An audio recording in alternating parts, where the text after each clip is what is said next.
Happy Thursday. Welcome to Yahoo Sports Daily. She's Caroline Fenton. I'm Jason Fitz. For the next 2 hours, we're going to get you caught up on what was a wild day of sports action yesterday. And, of course, we'll get the table set for today. We got a lot to get to, Caroline, but we will start this hour like we start every hour with 3 points. What is on your mind, my friend? Yeah, absolutely. Some great news if you are a Washington Commanders fan. Jayden Daniels has been medically cleared to return to practice, which at least opens the door for him to be able to play on Sunday against the LA Chargers on the road at the LA Chargers. And Jayden Daniels spoke with the media and said, I plan on going out there on Sunday. So Jayden Daniels has been dealing with a knee injury. He's been out the past couple of weeks. Marcus Mariota has stepped in his place with 1-1 in the last 2 weeks that Marcus Mariota has been out there. Not bad for a backup. That's what you could ask for a backup. Just go 500, go out there, win us a couple of games, take the wins that you can take, and then take the L's as you take them. But of course, taking on the red-hot LA Chargers after a loss last week against the Giants, Jayden Daniels being back out there gives the Commanders a much better chance to get back out to their winning ways. Now, Jayden Daniels will continue to wear a brace on his knee. He says, I don't like to wear the brace, but I'll wear it if I have to, and I will do whatever it takes to get back out there. So at least Jayden Daniels cleared to practice and is a full go at practice today.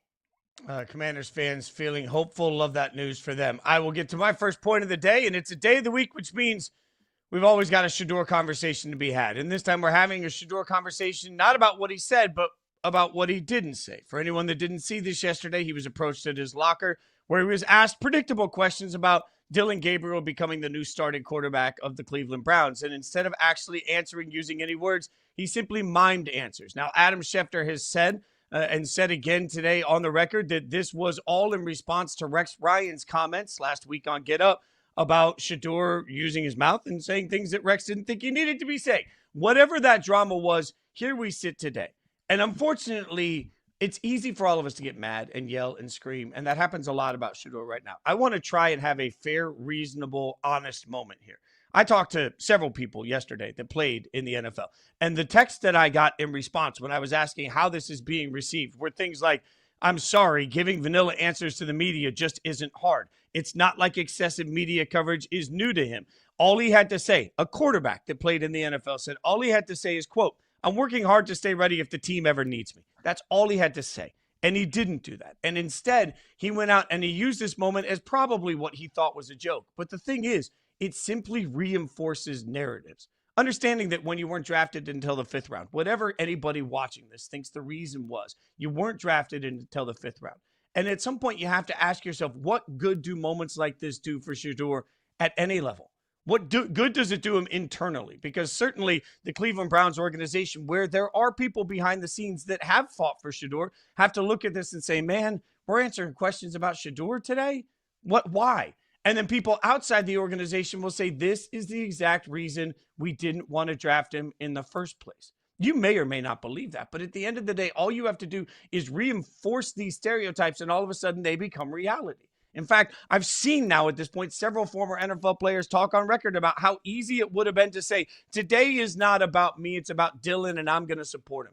Shedeur is a smart young man that has grown up around media pressure. He has to understand that at some point there are wins and losses for everything you say. When I first got into this business, one of the things that I was told sitting in front of a microphone is you never get in trouble for what you don't say. And while Shedeur may have been taking that approach by miming whatever he was saying yesterday, he has to understand that the intent of what he's doing is being perceived some kind of way. And that way is reinforcing negative stereotypes. And that way is creating more conversation inside a locker room that you simply don't need.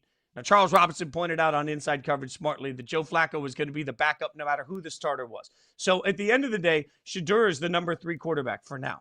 But I ask, moments like this, if anybody behind the scenes is fighting for you, do these moments and this attention, does it actually help your cause? And if the answer to that is no, then at some point, no matter how you feel about it, and no matter how hard it is to fall on the sword, no matter how much ego you have to swallow in order to do that, sometimes the best answer is the rehearsed answer, and it's the rehearsed answer for a reason. Caroline, I want to bring you in this and get your thoughts on Shedeur yesterday, because certainly it feels like yet again, we haven't even seen a snap of meaningful football. And all we are doing is talking about Shedeur yet again for all the wrong reasons. And he's putting himself in that conversation. That's not us just mixing things up and, making things up. That is us reacting to things that Shedeur has done. Continues to prove to us why NFL general managers and owners were concerned about bringing him into the organization. There were concerns about his maturity. There were concerns about him making himself the story when he doesn't need to be the story. Well, that's exactly what we got yesterday. Immaturity from Shedeur Sanders, making himself the story when the story really should be about Dillon Gabriel, when the story really should be about how do the Browns win this weekend. And I think, too, it was disrespectful what Shedeur Sanders did. And I get it. I'm sure he meant nothing by it, that he was trying to make a joke, that he was trying to make fun. And look, it was harmless, really at its core, miming certain words. It's harmless. He's having fun, and he has a lighthearted and goofy personality. I can appreciate that and respect that. But I can also appreciate and respect the amount of work that reporters do, that the reporters took time out of their days, which I'm sure this time of year, their days are long, their mornings are early, their nights are late. They have a lot on their plates, that they went into the locker room and did their job to tell the stories of this team. Shedeur Sanders just kind of made a mockery of it. That's frustrating when you're a reporter and you have a story to tell and a player is just kind of making a joke about it. All Shedeur had to say was, I trust this coaching staff. I wish Dillon Gabriel nothing but the best, and I'll keep doing my work to help this football team whichever way I can. No, that's not going to make headlines, and we're probably not talking about it today, but that's kind of his job as the third string quarterback, right? To not make headlines. And I think, too, I always take to heart, dress for the job that you want, not the job that you have, right? That's an old adage. I think that Shedeur needs to start acting like the job that he wants and not the job that he has. Don't act like a third string quarterback, because Shedeur Sanders doesn't want to be a third string quarterback, nor should he want to be a third string quarterback. When you are a starting quarterback in the National Football League, you have to be aware of the impact of your words and your actions. I don't think the way that Shedeur Sanders acted yesterday, that he carried himself like a starting quarterback, like he carried himself like what he says and what he does makes an impact on himself, on his team, on his organization. Again, it was harmless, but read the room. I mean, and to that point, I would say, while the intent was harmless, action has consequence. And you're right. We have to remember there are only 64 jobs. If you include starters and backups in the NFL, there are 64 available jobs. And every single time he speaks, he's speaking himself in or out of one of those jobs. It's just, at some point, you look at it and say, harmless? No, because everything he does right now is being viewed under a microscope. And I think it's important to point out that if he never acknowledges Rex's statements, if he just moves about the cabin, we forget about it. We forget about all of it. In fact, there's a good opportunity. I mean, I was pretty hard on Rex in the moments for the things he said. I think there's a good opportunity that Rex comes off looking bad in this. Instead, all that happens is we get more conversation. This is what's frustrating to me. Dillon Gabriel was the third-round draft pick for the Cleveland Browns and is getting an opportunity to start. And as he is in London right now getting ready for the moment that he has worked for since he was a child, we're talking about a backup quarterback that's acting like a child. There is absolutely no win in anything that Shedeur did. All right, we will get you updated on the Browns, because certainly next week we'll have actual football to talk about, and we root Dillon the best. We're rooting for Dillon to have the best. But there is Thursday Night Football tonight, Caroline Fenton, and we get a divisional matchup between the Rams and, I mean, can we just call them the 40s? Like the 40? I can't call them the 49ers. This is like the preseason. Like when you watch the first game of the preseason and you're looking on your sheet, if you're old like me, and you're like, who is that guy? Right now, it just feels like the entire 49ers roster is out of this game. So I'm not sure. And for anyone that hasn't seen it, like Brock Purdy is out, Ricky Pearsall is out, Juwan Jennings is out. The list goes on and on and on. So basically what you see on this sheet here, this is going to be the offense. Like Christian McCaffrey, coming off of 31 carries on like 8 seconds of rest, is going to be asked to carry the ball like 67 times. Can we call them the San Francisco 24 and a halfers? So that's half of 49. And they're That's just really kind of good math. fielding half of a team. The best advice I've ever been given is don't do math on air. So if I'm wrong, someone please correct me there. Half of 49 is not an easy one. Yeah, and so you've got your saving grace in Christian McCaffrey, which is a great thing because he's been super reliable and hasn't been an injury concern, in large part of his career, right? Yeah, wrong. So I hate this for the 49ers. I really do. It just feels like, you take one step forward and two steps back just when you feel like, Brock Purdy can get back out there and get healthy. It's like, nope, we got to pull him back just a little bit more. Just when you think Juwan Jennings is kind of getting close to being out on the field, he has to be pulled back just a little bit more. So this offense will run through Christian McCaffrey. This will be Christian McCaffrey getting the ball 25, 30, 35 times a game. Is that unsustainable? Yes, that is very much so unsustainable for this football team, especially for a guy that every time he gets the ball or every time he takes a hard hit, I'm like, oh no, oh no, oh no, oh no, please don't let this be the one that knocks Christian McCaffrey out for the next couple of weeks, because unfortunately, your best abilities, your availability, and largely in his career with the 49ers, he has been unavailable. But at this point, Fitz, I don't think the 49ers have any sort of choice. You got to run with the horse that has gotten you there. And the only horse that's been available this season is Christian McCaffrey. And against this Rams defense, I can't trust Mac Jones to be able to throw them to victory. So are we going to get good Mac Jones? Are we going to get bad Mac Jones? I don't know. Doesn't matter. We're going to get C-Mac. That's the Mac that I want to see this, not this weekend, tonight against the Rams. Yeah, you're right. And, at the end of the day, this matchup, the only really sexy thing about it is McVay versus Shanahan, right? McVay versus Shanahan is the part of this matchup that everybody can flock to. Now, let's be honest. Shanahan in this particular game is playing poker with a much, much, much lighter deck than McVay is, right? Like he is definitely short from the outset based on the ingredients he has to cook with. But I will ask you, the way we perceive these two coaches, which coach do you think has the better long term? Which coach do you believe in more, McVay or Shanahan? It's McVay. And look, Kyle Shanahan's a great coach. Kyle Shanahan is a brilliant offensive mind. Sean McVay has won a Super Bowl. And I don't think that's by accident. And look, Kyle Shanahan has knocked on the door. He's coached in 2 Super Bowls. Sometimes Patrick Mahomes just gets in your way. I'm sure Josh Allen, Lamar Jackson, and Joe Burrow can all agree with that. That look, yeah, same. Patrick Mahomes has gotten in our way of winning a ring. We feel you there. But I think Sean McVay, obviously, the fact that he has won a Super Bowl. And I think, frankly, if we just want to talk about their strengths, both of their strengths are as offensive coaches, as offensive coordinators that are playing the role as a head coach. I think Sean McVay is better. Yeah, I don't disagree with that. I think the up and down of Kyle Shanahan is one of the most surprising things. Like when you look at it, if you go, I've got his season by season up in front of me right now. 6-10, 4-12. All right, started up bad, but then 13-3. Everything's great. 6-10, but injuries. 10-7, 13-4, 12-5, 6-11. Like the 49ers don't know mediocrity. They either know we are right on the cusp of greatness or we are terrible. And injuries are part of this conversation, but at some point that also falls under a head coach's responsibilities to figure out. I don't know why they have so many injuries, but what I do know is they've had the same head trainer for 6 years. So what is that person doing? I do know George Kittle's personal trainer in Nashville. And when I talked to him this year about how do you get your guy ready in the offseason, he said the first thing we do is we talk to the team, figure out what the team wants him to work on, and then we make a plan based on what the team wants him to work on. So I'm looking at it and saying, of course the 49ers are analyzing everything behind the scenes. But is there a problem? I don't know. At some point, yes, Kyle Shanahan's a very good head football coach. I don't take anything away from that. But we talk about him like he's Sean McVay. And he isn't. Sean McVay has the Super Bowls. Sean McVay also has the consistency. And the number of times we have left the Rams and Sean McVay for dead, only to find out that, wait a minute, they're still really good. That means something to me. We'll keep breaking this matchup down. Let's not forget, we could be talking about a much different story with Kyle Shanahan had Brock Purdy not turned out the way that he did.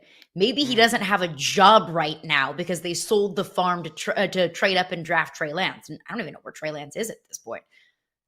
He's a backup somewhere. You're right about that. It's amazing the warts that we forgive. All right, we've got playoff baseball to get into. Just when you thought it couldn't get any better, it did. Yesterday gave us an amazing day that's going to lead to even more. We got game 3s all over the place. We'll tell you about it next on Yahoo Sports Daily.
Rocktober has arrived, and we are all witnesses to it.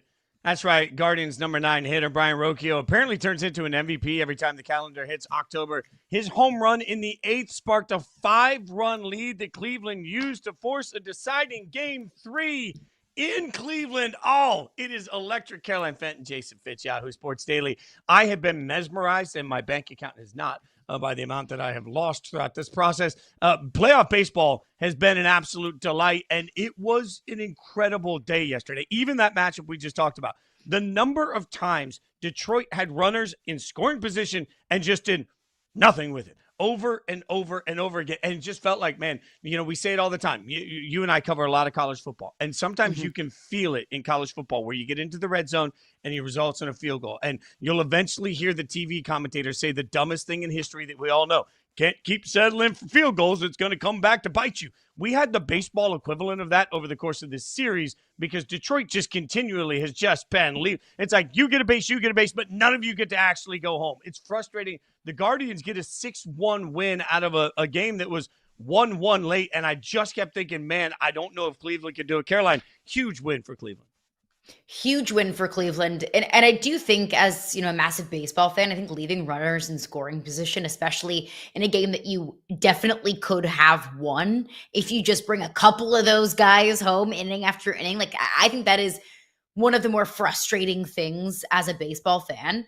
But this just goes back to what we talked about yesterday. And the reason why I picked Cleveland, not just to win yesterday, but to win the series. And it's because you can never, ever count them out. They are Michael Myers from Halloween. They can't die. It's like that scene from Austin Powers, like, why won't you die? Like the Guardians just will not lose enough games to become irrelevant. And I think we have to think back to the time when the Guardians were one of the best teams in baseball, had the best record in baseball. That was not that long ago. This Guardians team has the horses. This Guardians team has the ability to win some of these postseason games. And I think that kind of, postseason October kind of magic is really a necessary ingredient and an unpredictable ingredient in winning some of these games in the postseason and advancing in the postseason. So I don't want to give too much away here, but I'm going to take the Guardians to win this entire series. Well, you see the stat there that I think is interesting. Again, announcers curse. They no sooner did they tell us, well, the Guardians love small ball, than it was home runs that helped them get that win. So it's a big one for them. And you're right. Look at the track record here. The Guardians have the Tigers number, and we all know that the Tigers have imploded down the stretch. So now a team that imploded down the stretch has to suddenly unimplode for a key Game 3. I'm going to make everybody wait for my pick because that's called a tease.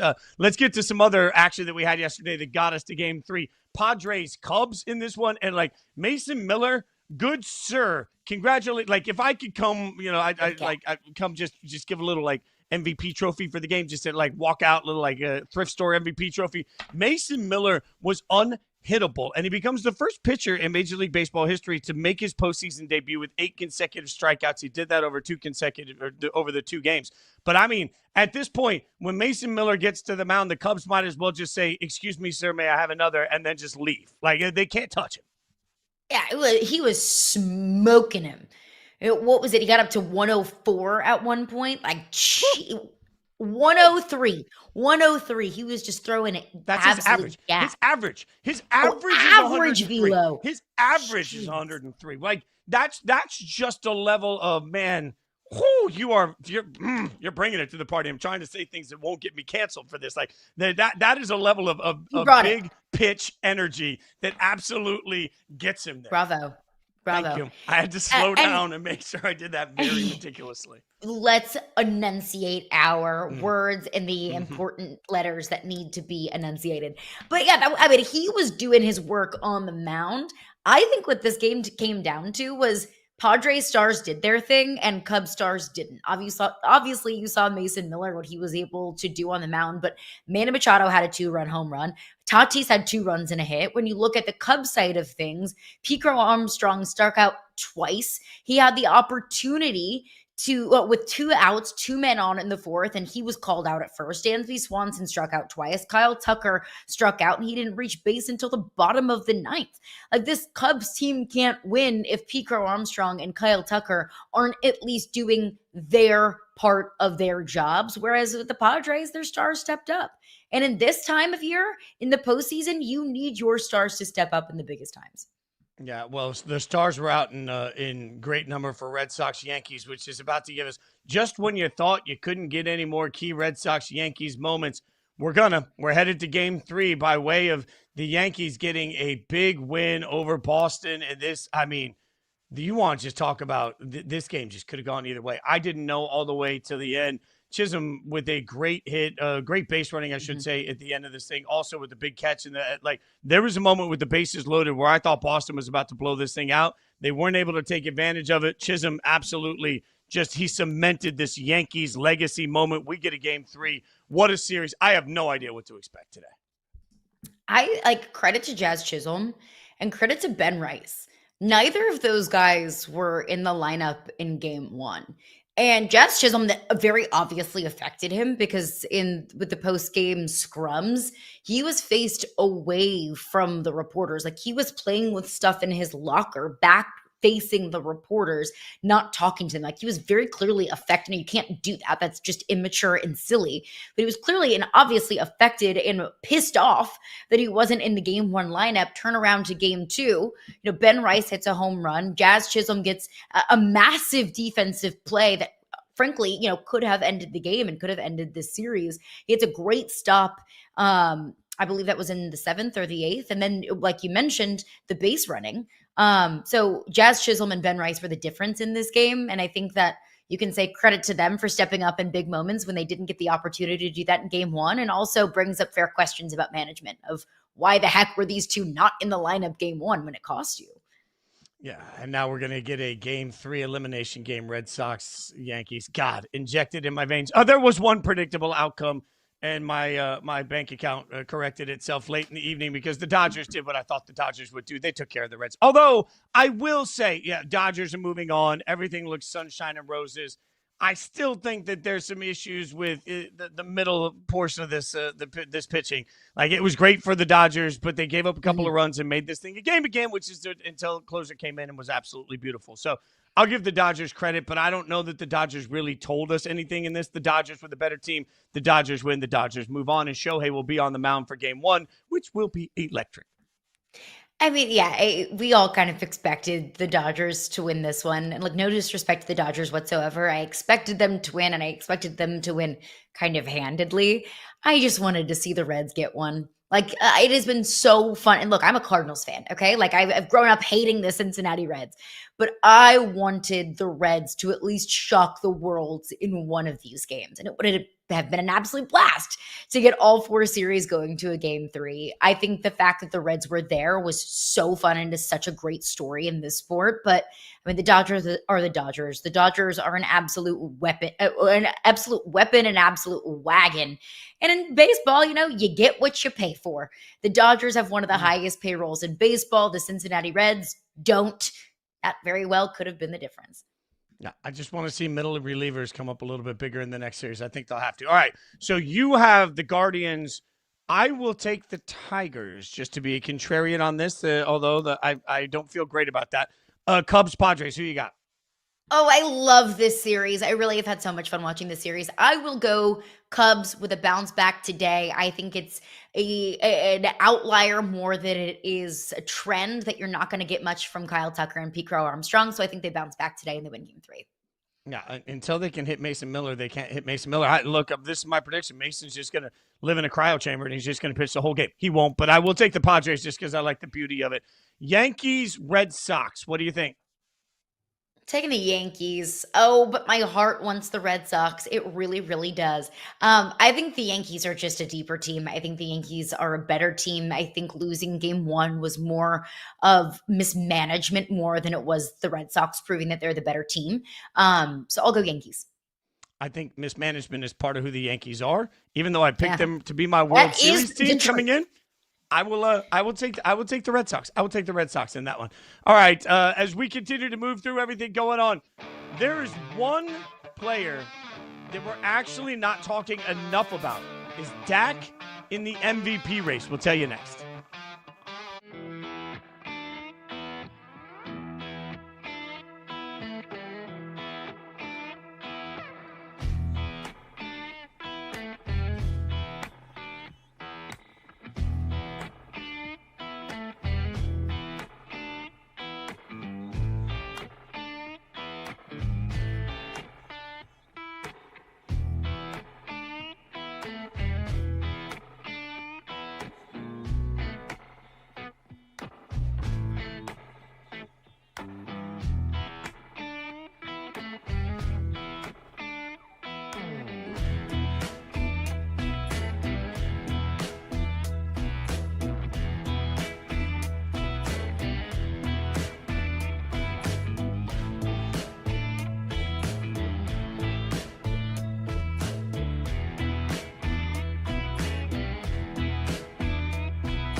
Is Dak the MVP through 4 weeks? 1,119 passing yards, 7 touchdowns, 3 interceptions, 95.4 rating. He is single-handedly trying to keep the Cowboys competitive. So, Caroline Fenton, Jason Fitz, Yahoo Sports Daily. It's interesting because Dak is having a great start to the season, but we're not hearing his name much when it comes to MVP conversation. He's currently 60-1, 60-1 to win MVP on BetMGM. So I figured we do a little blind resume. 1-2-1 versus a quarterback that is 3-1. Passer rating very similar, 95.4 versus 92.2. 7 total touchdowns, 3 interceptions, so same touchdown to interception ratio. But instead of being 60-1, there's someone out here that is 6-1. So let's see if we can figure out who this is. Fairness, we knew they were going to do a blind resume, but we both said we were going to be honest people. Neither of us have looked this up. So do not know who it is. I've done zero research. Yeah, me too. So what do you got on this one? What are you thinking? Essentially, in theory, basically the exact same stats. Only difference is record, and Dak's record could be significantly better if they maybe decided to play defense. Is this Jordan Love? No, because no, because they tied. Right. So here's the big reveal on it. It's 3-1. So the one, so that means that so it could be Ben, but I haven't heard any, or Ben, good Lord. I suddenly made Aaron Rodgers, Ben Roethlisberger. You're welcome, Steelers fans. It could be Aaron Rodgers at 3-1. I don't think it's Daniel Jones because his odds are way worse than that. Could be Jared Goff, could be Baker Mayfield. But 6-1. I don't think Baker would have that good of MVP odds, though. Yeah. What about Justin Herbert? Baker, I think it could be Justin Herbert. 3-1. The Chargers, 7 touchdowns. It is Justin Herbert. Ding, ding, ding, ding, ding, ding, ding, ding, ding. Oh yeah, feeling groovy. Woo, woo! I am on one. 3-1 Chargers. Look, they were gonna eventually. Does it count if we just kept naming names and then eventually they just showed us the headshot? Also, Justin, come on, you knew it was picture day. What are we doing? What are we doing with the hair on picture day, Justin Herbert? Look, Dak looks like he was ready for Fitz. Can't be worried about what you look like in a picture when you're a quarterback and you've got games to win. Okay, that's fair. You don't have to worry about it when you're. But here's the question: should Dak be getting more love? They're 1-2-1, and I think that's where this gets difficult because. If we're being honest, last year Joe Burrow could have been in the MVP conversation, but his team was so bad it really took him out of the MVP conversation. I'm not sure if the Cowboys will be good enough to put him in that conversation, but should he be getting more MVP love right now? Should he? Yes, 100%, absolutely. Because if the Cowboys have insert Joe Schmo average quarterback here, the Cowboys are probably 0-4. I mean, the only reason why they were able, well, I guess not the only reason because, a kicker is probably the reason why they beat the Giants. But that's the reason why the Cowboys were even in that game in the first place was because of Dak. Because Russell Wilson looked like the best version of Russell Wilson that we've ever seen ever in his career in that game. And because of, having a leg that can hit from, California to Texas, they're able to win that game. But they were in that game because of Dak. The reason why they tied against the Packers when their defense couldn't stop anything the Packers were doing was because of Dak. Because Dak had a career game against the Green Bay Packers. So there's a very fair argument to be made that the Cowboys are winless without Dak Prescott. So yes, he should be getting more buzz. Will he get more buzz? No, because you need to be a winning football team in order to be an MVP contender. But think about what his defense is holding him back. The quarterback of the Dallas Cowboys might be in an impossible MVP situation because the rest of his team, like the quarterback of the biggest brand in all of American sports, might not be able to get MVP consideration because the rest of the team isn't good enough around him. Like that, every time that somebody comes in and gives you he's the quarterback of the Cowboys argument, this is the actual this is the counter argument to that entire thing. Like he's the quarterback of the Dallas freaking Cowboys, and he might not get enough MVP consideration because the rest of the team isn't good enough. Like that speaks to the failure of Jerry Jones at some core level. 100% it does. I mean, I've said it over and over and over again. Look, if you don't trade Micah Parsons, yes, your defense is still probably bad, but this isn't just a trade Micah Parsons or don't trade Micah Parsons situation. That Jerry Jones had the tools available and the resources available to bolster up that defense in the secondary, to get more players around Micah Parsons. So at that point, the defense wouldn't be a liability, that maybe your defense is just average. And if Dak is playing at the level that he's playing, and that's an average Cowboys defense, I'm talking, I don't know, 15th in the league, we're talking about the Cowboys as a legitimate Super Bowl contender. If the defense is 10% better, maybe the Cowboys are 3-1 at this point. That we are talking about absolute negligence from Jerry Jones and not doing anything in free agency to address that defense. And he knew how bad it was, because I don't think he would have traded Micah Parsons had he not known and acknowledged how bad this defense was, and maybe how much they had an inability to compete on that side of the football. So yes, I think that is negligence on the part of Jerry Jones. And I also think, Fitz, it speaks to how we as a football society view Dak Prescott. That yes, he is the starting quarterback for the Dallas Cowboys, and he is quarterbacking what is now statistically the number one offense in the National Football League. But we don't view Dak in the same kind of light that we view Mahomes, Lamar, Josh Allen, frankly, nor should we.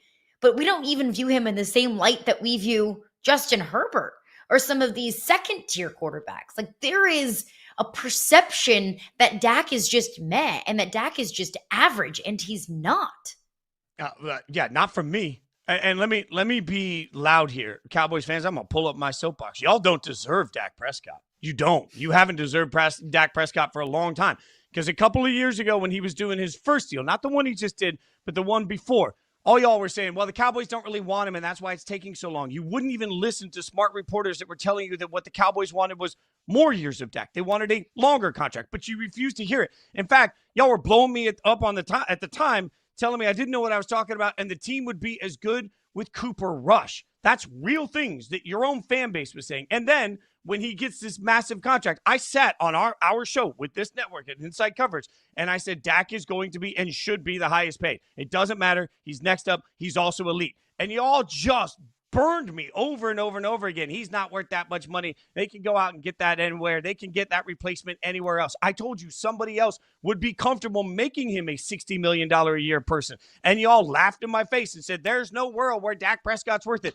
Isn't he proving it every single week? It's not my fault y'all can't appreciate the beautiful girl you got. It's not my fault you don't know how to live in a relationship and actually value the person you got, because y'all got a quarterback. You have an elite quarterback. You have one of the best in the league. I believe that you have a Super Bowl caliber quarterback. So the fact that he hasn't done it in the playoffs yet, okay, I don't care. There are more than one person to blame anytime we want to talk about failures in the playoffs. Like, y'all want to make it a one-person game. You want to make everything about your quarterback. I refuse to do that. The Dallas Cowboys, as an entity, have failed Dak a couple of times. And Dak may not have always been perfect, but what quarterback has? And last time I checked, Mahomes lost a Super Bowl where he got his butt kicked, lost a couple of them where he got his butt kicked. Does that mean that Chiefs fans are telling you Mahomes isn't the answer? Cowboys fans, y'all lost your damn minds. And frankly, I wish that Dak had signed somewhere else, because if he had gone somewhere else, at least he would have been appreciated.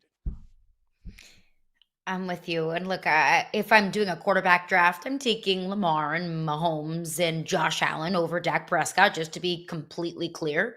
But I don't think Dak Prescott is as far removed from that tier as a lot of people realize. You can do a whole heck of a lot worse than Dak Prescott. And New Orleans will tell you that. The New York Jets will tell you that. The Cleveland Browns will tell you that. There's about half the league that would do anything to have a caliber of quarterback like Dak Prescott as their starting quarterback. You're right. He is the quarterbacks you named, I consider Hall of Famers. Lamar, Josh Allen, Patrick Mahomes. I think they've already cemented that they are Hall of Famers. Out of the rest of them, I don't think that Justin Herbert's any better than Dak Prescott. I just don't. All the way to my core. I don't think that Jalen Hurts is any better than Dak Prescott at my core. I think that all of these guys are in a category of incredibly good quarterbacks, And that is something that, for whatever reason, we just decide. And if we could put truth serum in the vein, like if I bring all the Cowboys fans together and it's like we're in the movie Liar, Liar, if we're all in that movie together, where all of a sudden you have to tell the truth, ask yourself this, Cowboys fans. Did you ever go to Twitter or did you ever sit around with your family on a Sunday while you're watching the games? Have you ever been in a sports bar and you watched Dak play and you said, get rid of this bum, we could do this with anybody? If that's been your answer, then you haven't treated Dak the way that Dak needs to be treated. Because I'll tell you something, certainly, Chargers fans, I don't understand why everybody loves Justin Herbert as much as they do. Chargers fans have never sat there and said, get rid of Herbert, he's a bum. Bengals fans have never said, get rid of Burrow, he's a bum. And at the end of the day, when you look at the production on the field, Dak Prescott is equally as capable as either of those guys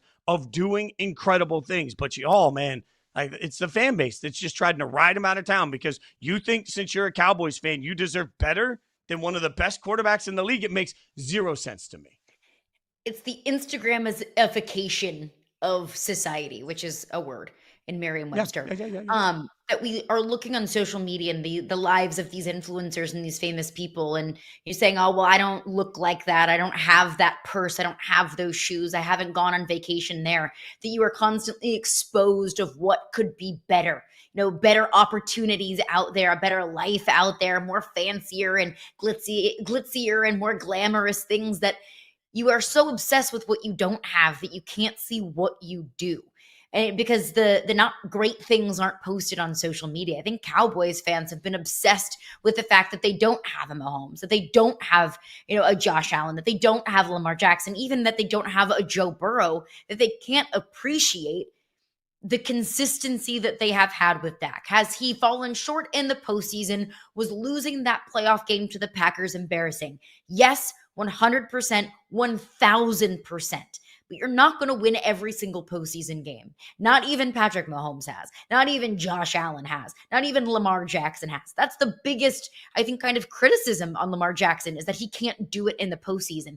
Is that frustrating? 100%. And fans have every right to feel that frustration. But it doesn't mean that you're going to get up and get rid of Lamar Jackson tomorrow. Nor should you. As I've said for years, you cannot judge a 53-man roster based on one player. You cannot judge playoff failure and success based on a quarterback, no matter how hard you try. But that's ultimately what keeps us in business, so we'll keep trying. All right, we've got some great WNBA action to get into. We'll bring in one of our favorites. Ice Young going to join us next. We'll get an update. What's the latest? What should happen with Kathy Engelbert? We've told you our thoughts. We'll get her thoughts next.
Welcome back to Yahoo Sports Daily. She's Caroline Fenton. I'm Jason Fitz. Just when you thought fantasy basketball couldn't get any better, check out this Yahoo Sports fantasy basketball expert, Dan Titus. He's got this for it. He's got some info about a new NBA game you got to check out. Check this out.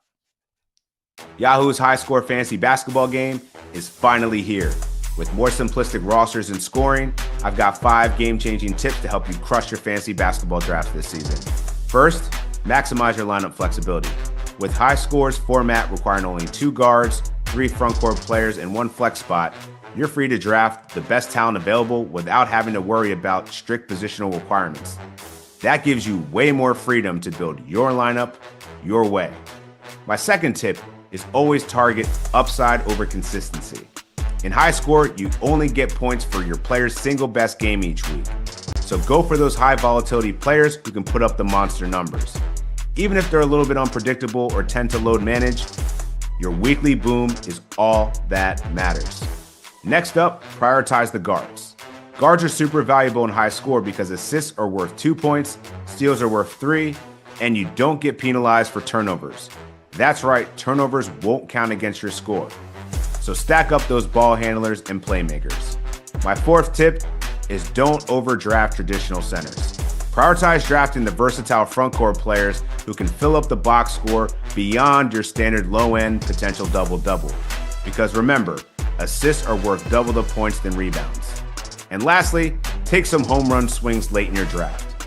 With small benches and a pretty wide waiver pool, you can take shots on streaky shooters or rookies that you may not typically draft in traditional formats. If they bust, just swap them out for someone new.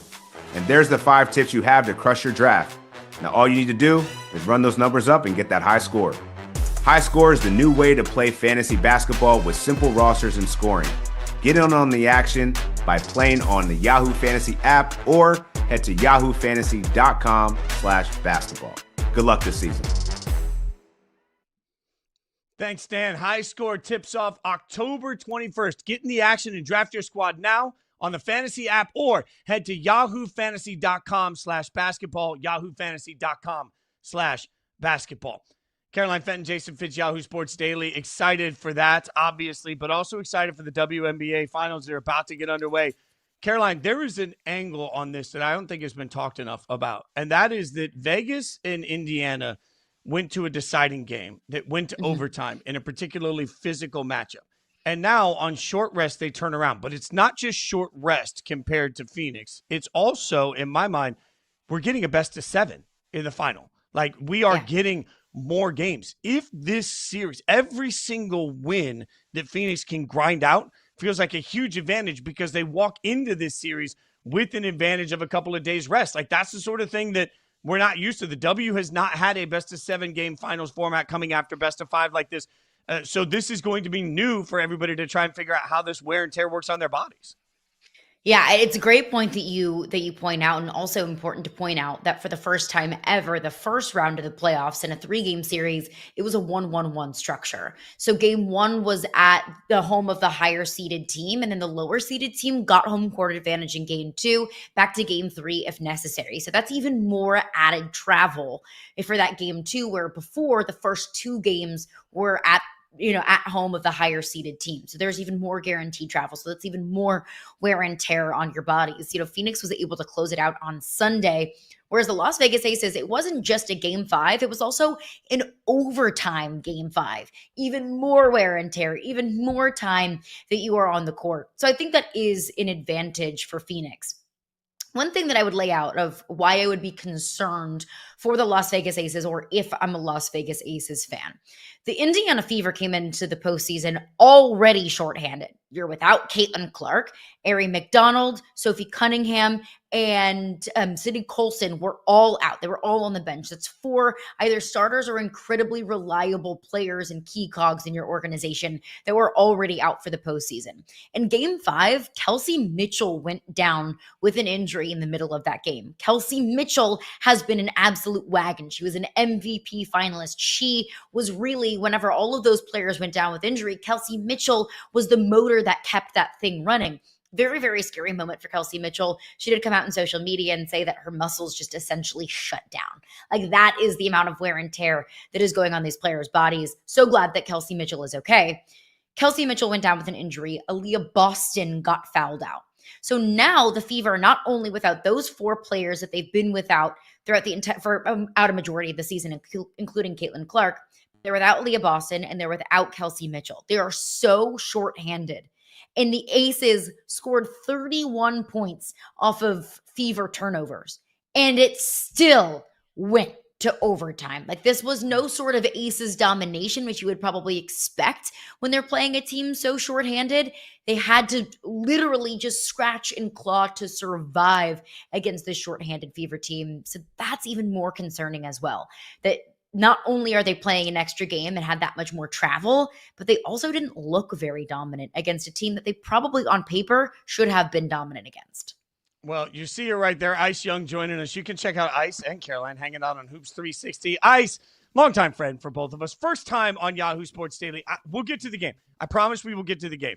But first, we got to get to the drama everybody was talking about yesterday. I just got to know from your mindset, former player, everything that you've sort of lived around the game, when you hear the things that we are being told that Kathy Engelbert said, what was your immediate reaction to that? Yeah, what's up, friends? My immediate reaction was, oh my goodness, the house is on fire. The relationship is broken. I'm not sure that Kathy can come back from this, was my immediate thought. I think the perfect person in Napheesa Collier delivered that message. Someone who knows how to run their own league, someone who has been a voice in our game, someone who comes from a winning culture, who always has a clear reputation. And it felt like that Napheesa Collier and honestly the rest of the league met their breaking point and really felt like they needed to speak on some of the conversations they had been having with Kathy. As media, we appreciate, Napheesa being honest and transparent and shedding a light on what's going on. We mentioned those CBA negotiations coming up and how important it is for players in the W to get what they want in this next CBA and for the league to become more about the players and less about control and power. And so I thought the messages by Napheesa Collier were strong. I thought they were calculated. But I sure felt like this was the last warning that Kathy Engelbert was going to get. That, yeah, you're not welcome here. And what you're doing for our league is not what the players want. You bring up the CBA, and we're at an incredibly pivotal point that the clock is ticking. If the CBA agreement is delayed, then expansion drafts get delayed. I mean, there's a lot that is affected if the CBA cannot be agreed to. From your player then I don't get paid. I need them to play so I get paid, Caroline. You know what I'm saying? Pay the players, pay Ice, pay everybody, please, while you're at it. If you're a player, put me in, the mindset of a player. Do you trust Kathy Engelbert to negotiate this upcoming CBA? At this point, with what we heard from Napheesa Collier, I don't think you can. Right. I think Napheesa Collier is letting us know that as someone who maybe was a trusted voice to Kathy Engelbert, who had these types of conversations in private, I'm not sure that you can move forward and you can trust her. I know the responses that we got from the league, different players, whether they're current or former, Elena Deladon, Angel Reese, etc., Asia Wilson, all being in support of what Napheesa Collier said and being in support of, her calling out Kathy, calling out the leadership and saying that things need to be better. I love the point that the W is at right now because there's so much growth, there's so much attention, there's so many more fans and viewership and numbers and TV deals that are being added to this league that at some point you have to start to make sure that the product on the floor is fully taken care of, that these women are treated as professionals that are doing a job. We saw the NBA years and years and years ago have to build to the point where it was a league that was for the players. I just certainly think now that the WNBA is making sure that they are also a league that models after that. And it does not seem like Kathy has shared those same sentiments in terms of the innovation and collaboration that players in the league are looking for, especially as it has experienced this astronomical growth in the past 2 to 3 years. Caroline, you and I have talked about on the pod, but it's not an easy job to be a commissioner, but certainly not an easy job when in the last 2 to 3 years you've experienced so much growth that no one could have planned for it.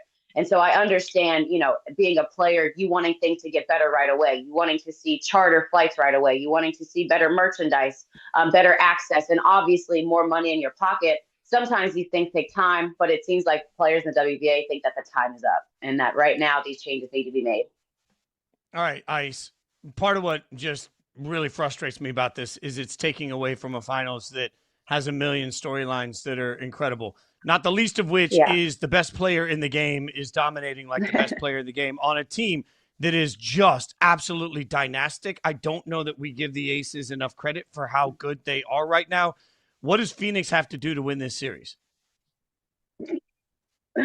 I'm laughing because Caroline asked me this question on the pod, and my response was everything. It's like everything. They need to do everything. But you're right. I mean, they are going up against a program, a team that is building a dynasty. 3 finals in the last 4 years. This would make 3 championships in the last 4 years.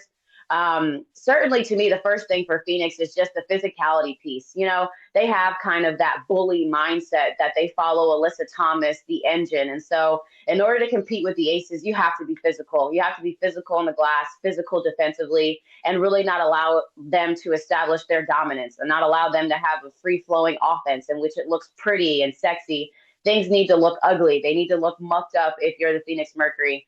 I think the second thing is I love this actually graphic right now of the players on the screen because to me, the 3 of them are possibly the key. If you want to beat the Aces, 1, you need a superstar X factor. I believe that can be Satu Sabli because of her versatility and how she can score the ball.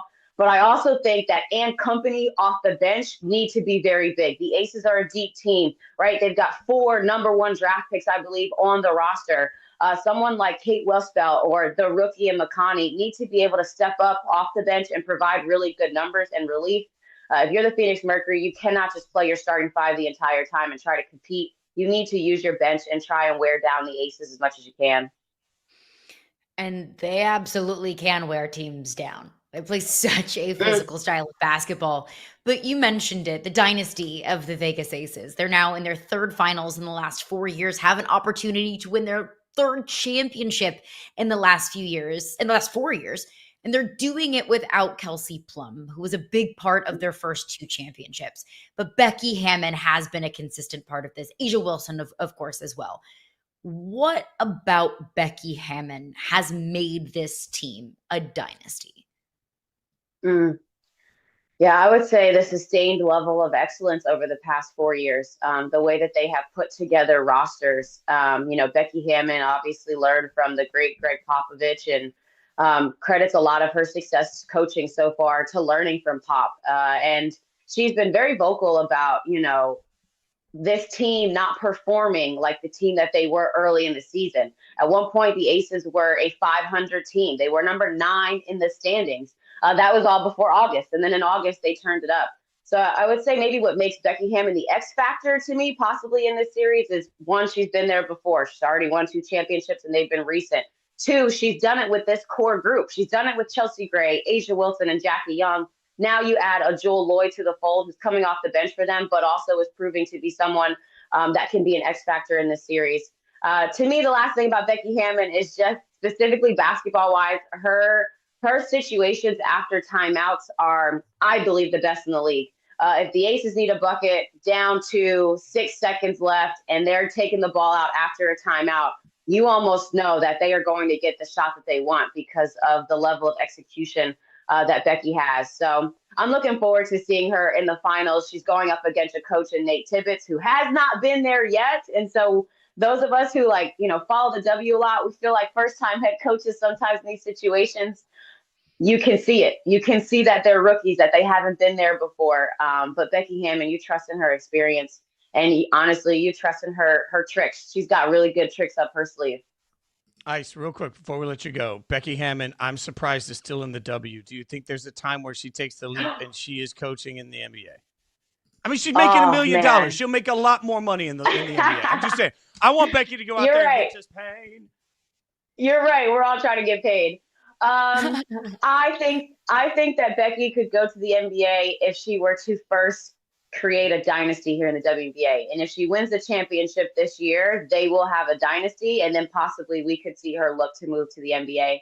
But it also wouldn't surprise me if she stayed in the league that she helped build and she helped create as one of the best guards that we've seen in the W. Well, we know Mark Davis is going to do everything he can with his pocketbooks to keep her. Ice, you are epic as always. Follow her on social media and then check out Hoops 360. Hoops 360. I'm going to learn how to speak. Thanks for coming on with us this morning. We appreciate you, friend. Thank you, Ice. You're the best. Friends. Great stuff from Ice, as always. She's a rock star, and we're glad to have her as a teammate. In the meantime, it's Thursday. That means it's time to get to Thirst Trap Thursdays coming up next on Yahoo Sports Daily.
Welcome back to hour number 2 of Yahoo Sports Daily. She's Caroline Fenton. I'm Jason Fitz. Got another stacked hour for you as we get ready for Thursday night football and a big weekend of sports action ahead. But we start the hour like we start every hour, Caroline. It is time for 3 points. What is on your mind, my friend? Let's go back to just a couple of days ago this past weekend when we saw, the Philadelphia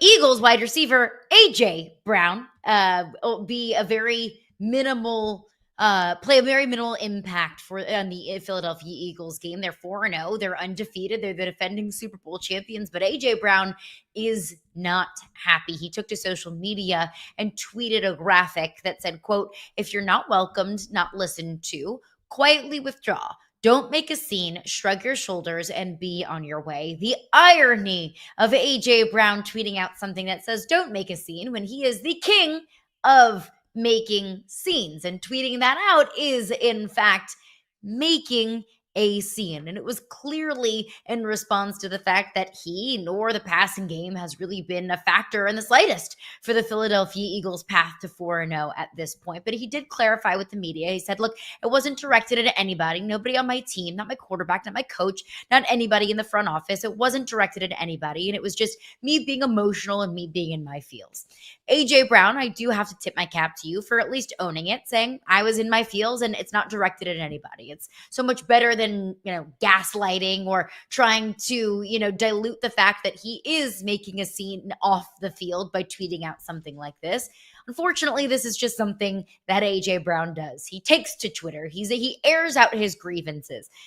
Just because it's something that he does and has done in the past doesn't mean that we should let it slide. Doesn't mean that we as a football society shouldn't be holding A.J. Brown accountable for being a distraction off the field, whether it's reading a self-help book on the sideline or taking to Twitter to air your grievances and express what you're frustrated about. AJ Brown, I get it. I understand that you want to get the ball more, that you want to be a more impactful piece for this team and for this offense. I get it. I understand 100%. That's the kind of mentality that you want your wide receiver to have. But your team's 4-0. You just won the Super Bowl. It is so silly to sound so upset and so jaded over something of not being impactful enough in the passing game when your team is undefeated. Be a good teammate, stop being a distraction, and continue to win football games and catch the ball when it's thrown to you. Yeah, it's simple. When you're 4-0, there's nothing you can say that does anybody any good. I respect he wants to use his social media to air some of his feelings, but he's got to understand, just like Shedeur did, you got to understand that everything you do is going to be overanalyzed, especially because of your past. I'll get to my first point.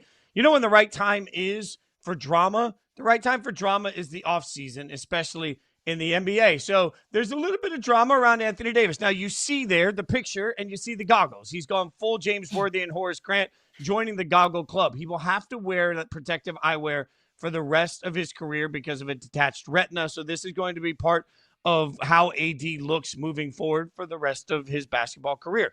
The other part of how AD looked, though, that was a little shocking is that got a little fluffy in the offseason. I say that kindly, but it looks like my guy has packed on a little bit of weight. According to some reports, it's about 15 pounds. Now, AD has already said, I do this in the offseason. I put on some weight, and then I work it off at the beginning of the season. I'll be fine by November. But you also do have to understand that this has to put Mavs fans in their feels. I mean, at some point, Luka leaves Dallas and suddenly becomes a just svelte, amazing, athletic, everything that you wanted him to look like with Dallas, he just couldn't accomplish, and he does that in L.A. And in the meantime, somebody involved in that trade that came from L.A. and left that svelte lifestyle has now gotten a little bit of extra cowboy weight coming on him in Dallas. I get it. Texas has some great food, and it can be really tempting. And certainly Anthony Davis has proven over his career that he knows how to take care of himself and he knows how to take care of his body. But we do have to understand that all of these are the variables that Mavs fans have to deal with right now. They're going to be a little bit in their feels about a star coming there and putting on some weight, especially given the fact that, frankly, Mavs fans have been coping ever since the day that Luka got traded. It's easy to say that Cooper Flagg is going to be the replacement. It's going to be even better. You're going to win titles, and it's all going to work out. But a huge part of the way that you get there when you do the math is by AD being the best of AD.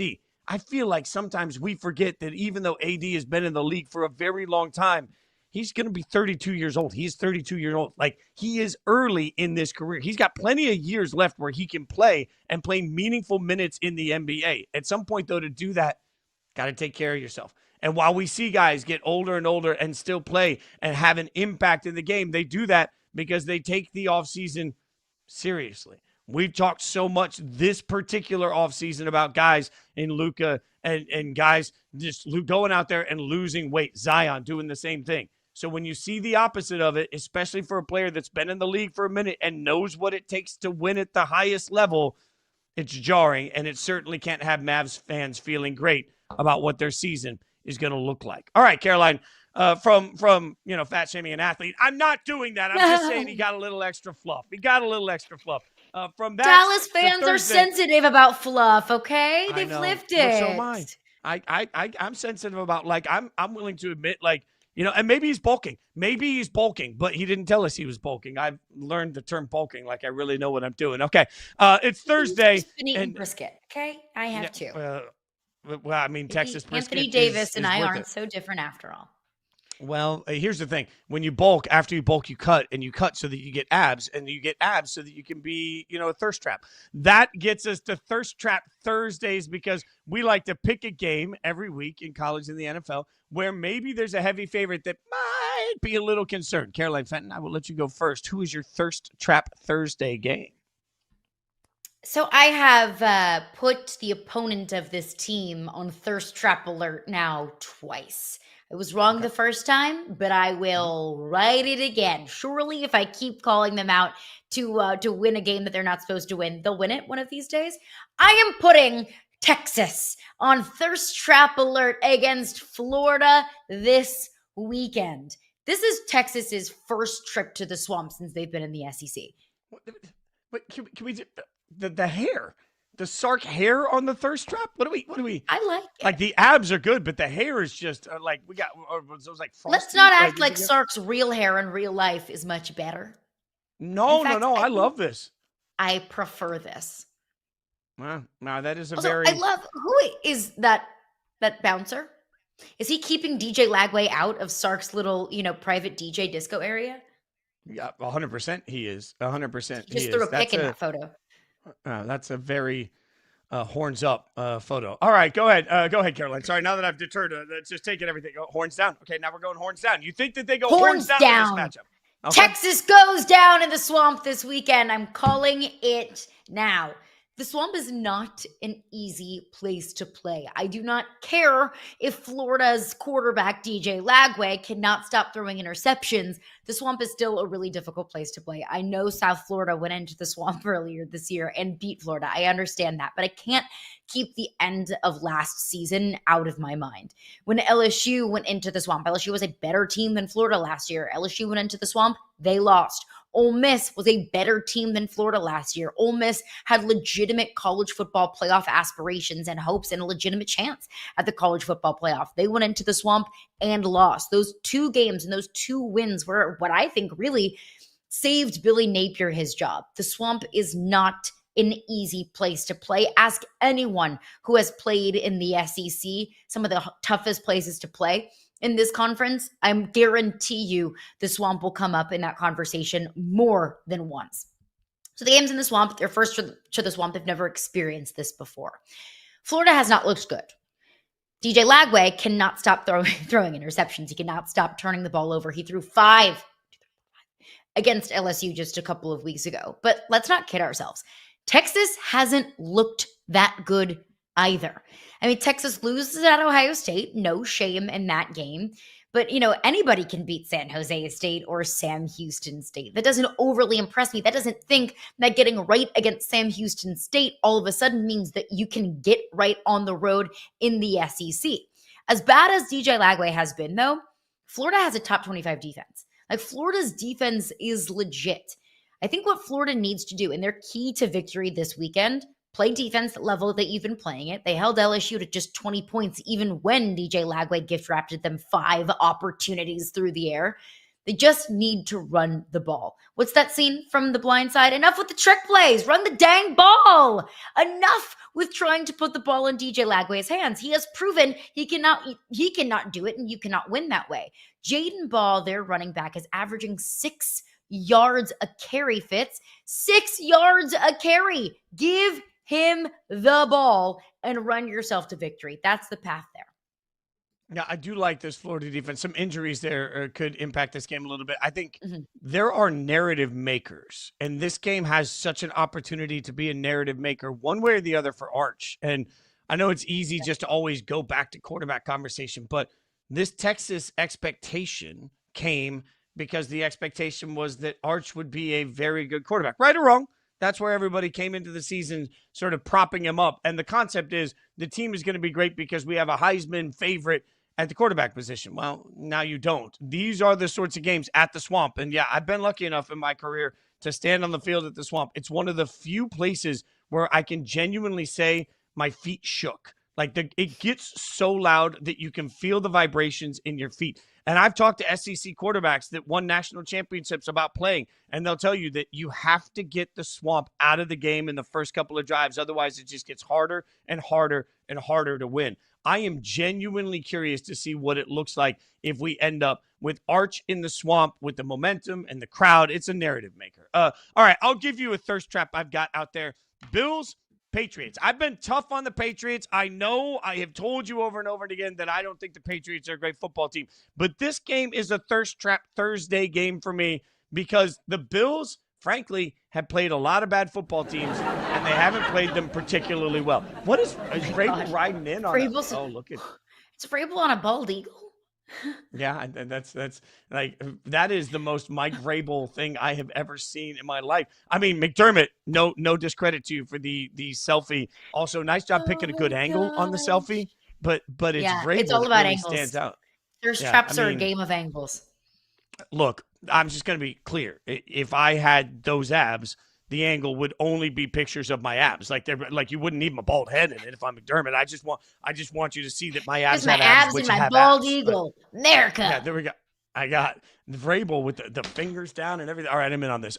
Look, the Bills are undefeated, and the Bills are the class of the AFC. But the Bills haven't necessarily passed the eye test since week 1. And the Patriots, while they haven't necessarily put it together on offense, have gotten a little bit more rhythm running the football. My question here is, can they just hold on to time of possession? Can the Patriots win time of possession? You just said run the damn ball. I think that's a huge part of this, which would free up Drake May, who's playing pretty clean. He's playing pretty efficient football right now.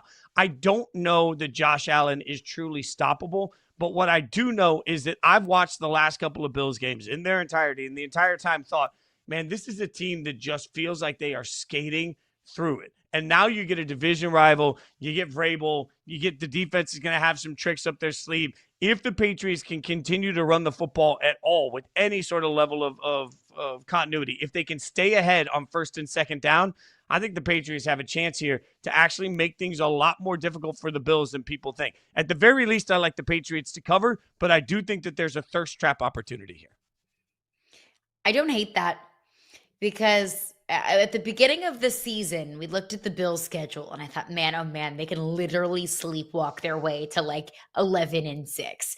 The Bills, I think, are like 23rd in strength of schedule in the NFL, like something crazy like that. I do think sometimes that can start to mess with you a little bit mentally, that you walk into a game and you say, we are so much better than you. And let's not get it twisted. They are. The Bills are better than a majority, and probably an overwhelming majority, maybe even every single team that they play on their schedule. But if you sleepwalk, if you play with your food just a little bit too much, this is the NFL. You can win and you can lose on any given Sunday. I think we saw that last week, maybe just a little bit with the Bills against the Saints last week. The Bills did not dominate the Saints at the level that they should, at least on paper. Maybe that was a wake-up call they needed, or maybe that's just proof that iron sharpens iron, and the Bills ain't played anybody that's going to be sharpening their iron. That's fair, but the Bills will have ironclad unis. I don't know if you've seen what they're wearing for this one, but it's the whiteout, the all-white unis coming in. Suddenly I'm rethinking everything. When you look as clean as the all-whites look in this one, I don't know if you can take it down. Like the Bills in the all-white is going to be – that's going to be a level of sexy that suddenly has me rethinking everything. Maybe, yeah, look at that frost. Look, let's just look at that. Oh, I'm sorry. Are those the Dallas rivalry. Cowboys?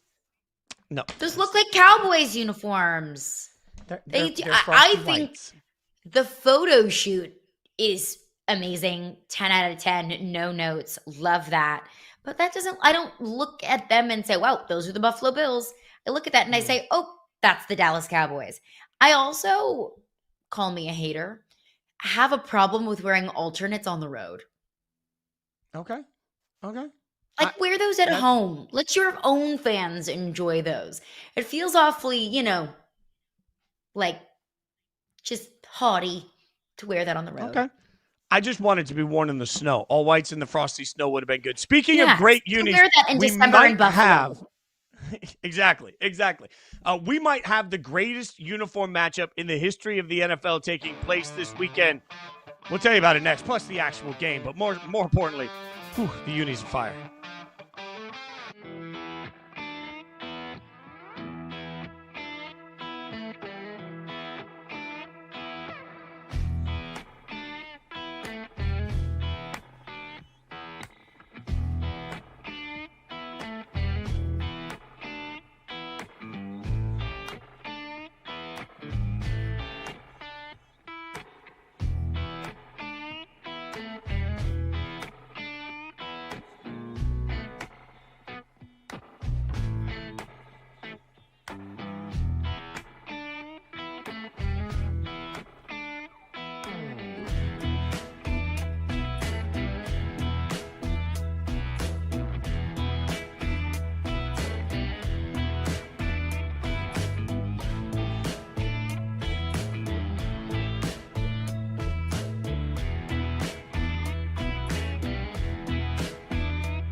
check out the Jersey matchup we have coming this weekend as Tampa Bay is taking on Seattle, and they're both going with the throwbacks all the way back to when Seattle was in the AFC West. Look it up, kids. That's real. Caroline Fenton, Jason Fitz, hanging out with you on Yahoo Sports Daily. Oh, hell yeah. Hell Okay. yeah. That is what I'm talking about. No more of these stupid, gimmicky, not even cool looking alternate uniforms when you're trying to be cool and swag and different. No, just go back to the good old days. That is a uniform matchup for the ages. I am a sucker for a throwback, and the fact that we get both of them, which I think are the two best throwbacks in the National Football League, chef's kiss. I love this. Take notes, Buffalo Bills and Miami Dolphins, and your all whites and your all blacks and your dark modes and your chrome helmets and your matte helmets. Save it. I want that.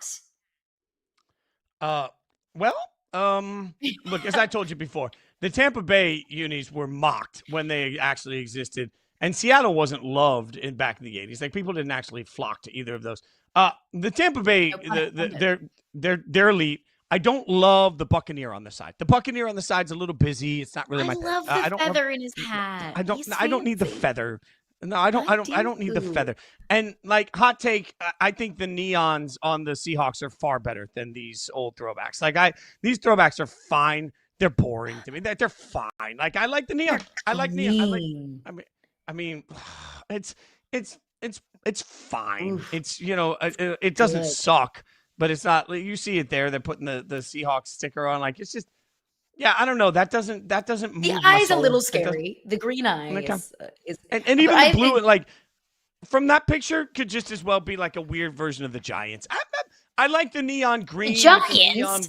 There's green. The blue and but like what we see right there, like it's mostly blue and gray. It's just kind of like that could just be a high school jersey. It's fine. It just is not. The neon is far better. It's fine. It's fine. I'm hard to please. I don't hate the neon like every once in a while. Like, you don't need to I wear think they should do the neon permanently. Multiple times a year. No, too much. Give me neon permanently. Every single week. Let me know if you're a Seahawks fan and I'm walking down the Vegas Strip and it's packed. I want to know from like 3 miles away that there's a Seahawks fan coming at me the other way. Like, I just think that they've captured neon. All right, so let's get into the actual game as we break down what to expect from two teams that at this point clearly look like they have playoff aspirations. So whose strength would you rather have in this? Because we've got the strength of Baker or the strength of Seattle's overall defense. Which would you rather have? I've said, and I'm sticking to it, the Buccaneers are my team of destiny, and part of the reason is because of Baker's swagger, Baker's tenacity, the fact that there could be 30 seconds left on the clock, but as long as Baker Mayfield has the ball in his hands, he'll be able to do something with it. He'll be able to make some magic happen. But all of that being said, I love Baker's swagger, but defense is more reliable. The defense can travel. The defense can keep you in games throughout the entirety of a 17-game season. That defense is just something that, like, if I'm a betting woman, I will bet on defense more than I'll bet on late-game heroics every single day and twice on Sunday. As much as I love the Bucs, they are my team. I'm a lifelong Buccaneers fan as of a month ago. I have to defer to the Seahawks defense. Led by that man right there. I appreciate that. I don't think that's wrong. I just think anytime you have Baker, you have a chance. And that's what really stands out to me, is that anytime you have Baker, you have a chance. So I would rather have a quarterback that gives me a chance against any defense than a defense that I think I have to rely on to hold on for dear life. That being said, to your point, we have seen that the Eagles have reminded us that a great defense always beats a great quarterback. But, man, there's something about 2 minutes to go in the game. Yeah. I mean, defense wins championships. That's what they keep telling. Defense wins championships. Quarterbacks give you hope. All right, that's the difference on it. But I will say this. I'm gonna give you just an unplanned hot take here, Caroline. But like, we're sitting here looking at Baker Mayfield, and I think Baker Mayfield has turned into a star in the NFL, as I've told you many times. I don't think Baker Mayfield today is any better than Sam Darnold today. So, like, while we're sitting here talking about which one would you rather have, I don't think Baker Mayfield is a distinct advantage at the quarterback position over Sam Darnold. The Seahawks so far this year are 3-1, coming off a year where in the regular season Well, they went 14. Sam Darnold won 14 games. So you're telling me that in the last 2 seasons so far, season and whatever we've got so far this year, you're telling me that Sam Darnold is 17-4 as a starter. And if you look at his numbers at this point, last year he completed 66% of his passes for 4,300 yards, 35 touchdowns, 12 picks. We thought that might be over. 102 was his passer rating. We thought that might be over. This year so far, 70% of his passes, 905 yards through 4 games. So he's on pace to, quadruple that for about 4,000 yards, 5 touchdowns, 2 picks, 106.5. Like, at some point, we have to, I think, admit that everything we knew about Sam Darnold was the old Sam Darnold. And this is where everybody will kill me and say he throws interceptions in big games. Okay, well, how many Super Bowls does Baker Mayfield have? If we're just going to make this about what happens in the biggest games, then unless you're Patrick Mahomes or Jalen Hurts in the modern NFL, that argument kind of screws everybody. So if I'm just allowing the regular season to have meaning, which I do personally, I don't think I can make a compelling case that Baker Mayfield is actually better today in this offense, in this system, the way they're playing right now, than Sam Darnold. I think they're both really, really good. Like, I think it is time to just say Sam Darnold is an elite quarterback in the modern NFL. Elite is a word I think that we are maybe a little bit too loosey-goosey with. I don't think Sam Darnold's elite. I also don't think Baker Mayfield is elite. Yeah, there's sometimes, in this profession, just to peek behind the curtain, sometimes you say things and you're like, oh my God, I just got real hot and bothered and I just said something that maybe I didn't mean. But I do. But what's the right word? Like, what is the right word for you're not Mahomes, but holy cow, you're going to win 13 games a year, 12 games. Like, because I think Sam Darnold will win the Seahawks 10 to 12 games a year for as long as they want him to win 10 to 12 games a year. That has to have some word. But elite to me is like a tier that is nearly untouchable. Like, he's really good. I think maybe like good and reliable. Reliable is not a very sexy word, but I think there are a lot of teams in the NFL that will take reliability at the quarterback position versus what they now have. I think that, I'm with you there.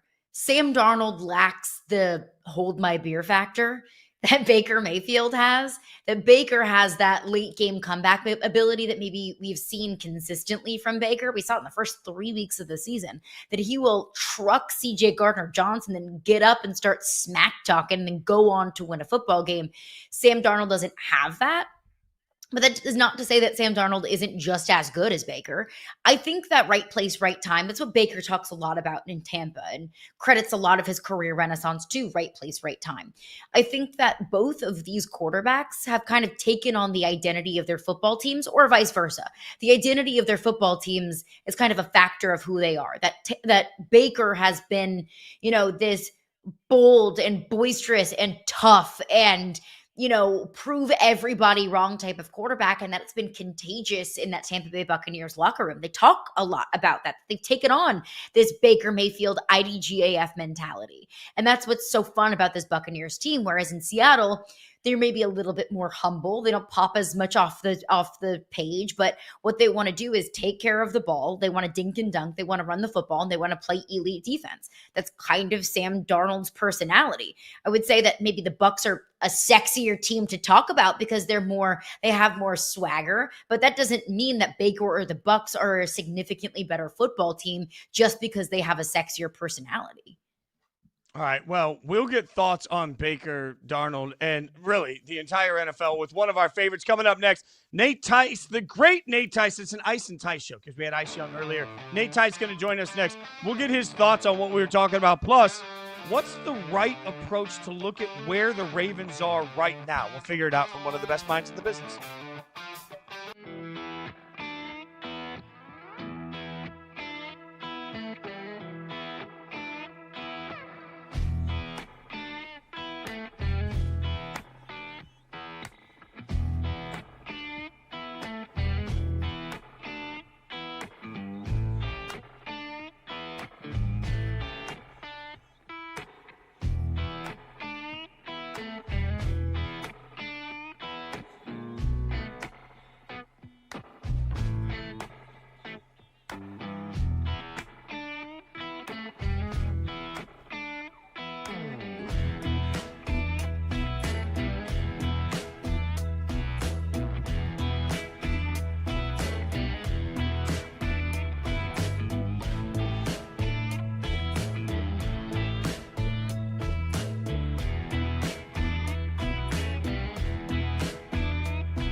Early down running back rushing for the Ravens per True Media Sports, and you see the percentages there, and it's declining 32.1% this year. And then you take a look at this tweet from Nate Tice, wrote about this last week, but the Ravens' run game this year has been the least efficient since Lamar took over as a full-time starter. They're ranked 23rd in rushing SR on early down running backs runs this year. Their 32.1% rate, well below their 40% average since 2019. Let's break that down with Nate Tice now. He joins us on Yahoo Sports Daily. Caroline Fenton, Jason Fitz. Nate, now there's no Lamar. What does that mean? How are they going to be able to run the ball better on early downs if they don't have Lamar Jackson? I hope they've been going to church.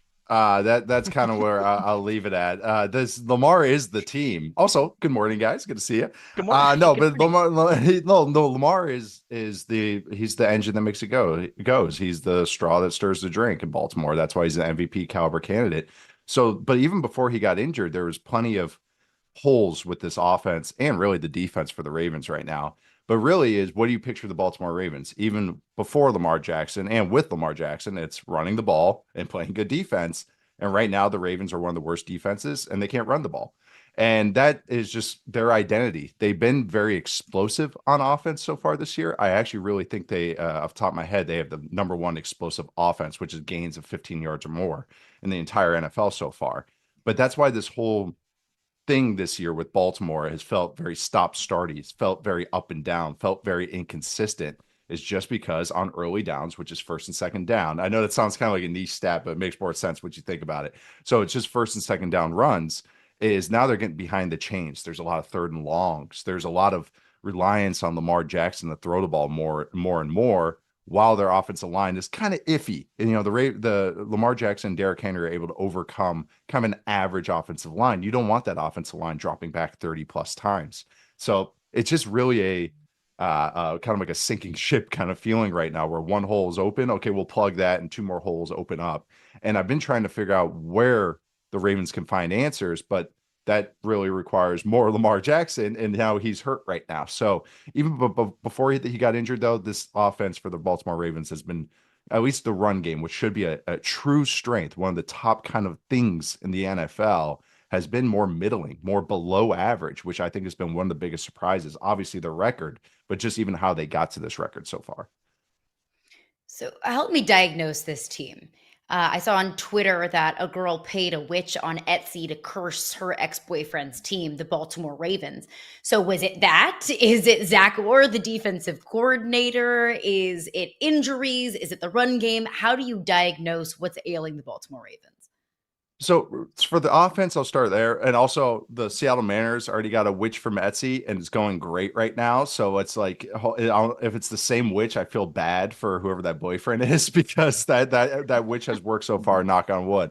But no, it's a combination of things. Offensively, I think that it's just that losing that floor of the offense has hindered. I think it's really the offensive line that has been a part of that. Patrick Ricard has been out. Who's a key player, the Rhino for them, that lines up at tight end and fullback. Even though he's not a guy that gets a lot of touches, he does a lot of auxiliary things in this offense.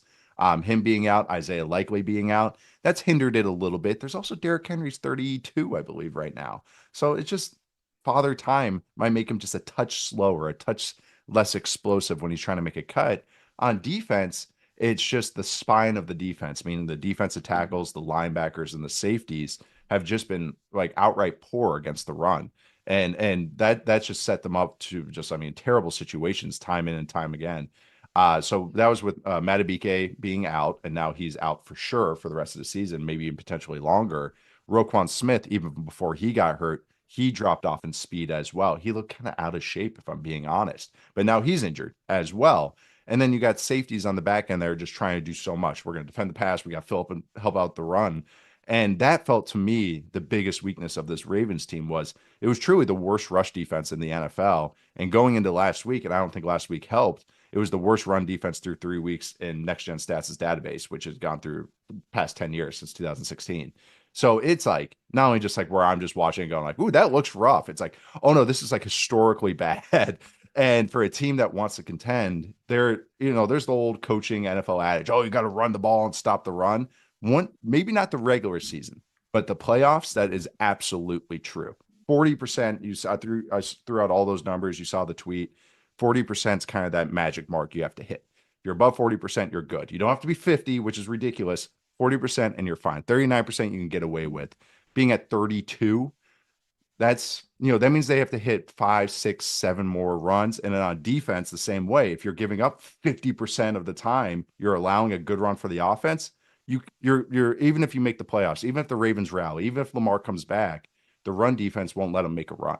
Like, no pun intended, but it's just that they won't. That is really what's crippling this entire team more than anything else on offense. Is that the defense can't get off the field and they can't stop the run. It sounds so old school football, but it's actually true what's going on right now. Okay, so then let me be the voice of the fan for a second, right? Because there are Steelers fans out there that say that Tomlin's voice is tired and got to get rid of him. He can't win a playoff game. There are now Ravens fans out there saying Harbaugh's voice is tired and this team has hit a ceiling. What would you say to Ravens fans that feel like maybe it's time to move on from their coach? You got to run it out for at least this year because this has just been kind of a season, Murphy's Law kind of season. Harbaugh to me, and this is again because I don't get to be in the meetings, which is kind of a cop out and everything. But to me, how I kind of try to diagnose stuff: are guys ready to play? Are in tight situations you're making the right calls as far as like, are we going for it on fourth down? When to be aggressive? What are the defensive stylings? And in close games as well. So just looking at those kind of things, Harbaugh's always been one of the better ones at that. Even if at times it seems right now that like in these big games, they kind of lay an egg. And I think Bill Barnwell did a great piece about this looking, I think after the Bills game was, do the Ravens actually collapse in these games? And a lot more were explainable than you would think, like kind of going like, yeah, if you look back at it, like just looking box score, it looks like that, but actually just dissect what happens. It's like, it's more just the bounce of the ball. And even before that, Harbaugh had been a coach in close games that have come out ahead. So it's just one of these things where it's like, I'm not saying get rid of him because I think he's one of the better ones. I think there's auxiliary or staff changes that need to happen, or at least new voices have to maybe come in that are not working out right now. But as far as like the head coach, I think this is still his ship to steer because he's just kind of earned that right. Maybe if this just totally bottoms out, we can start talking, but I just don't think. I think they're going to try and rally because it's the NFL. That's kind of what good teams do, or at least what I thought was going to be a good team does. Let's stick on Tomlin's team because I can't quite figure out the Pittsburgh Steelers. Like, they've paid the defense more than any other unit in the National Football League, yet they're the 28th ranked total defense in the league. Aaron Rodgers looks like Green Bay Aaron Rodgers week 1, and then he turns around and lays a clunker, and he's been hot and cold, but they're 3-1. They're the number 1 team in the division. What are the Pittsburgh Steelers?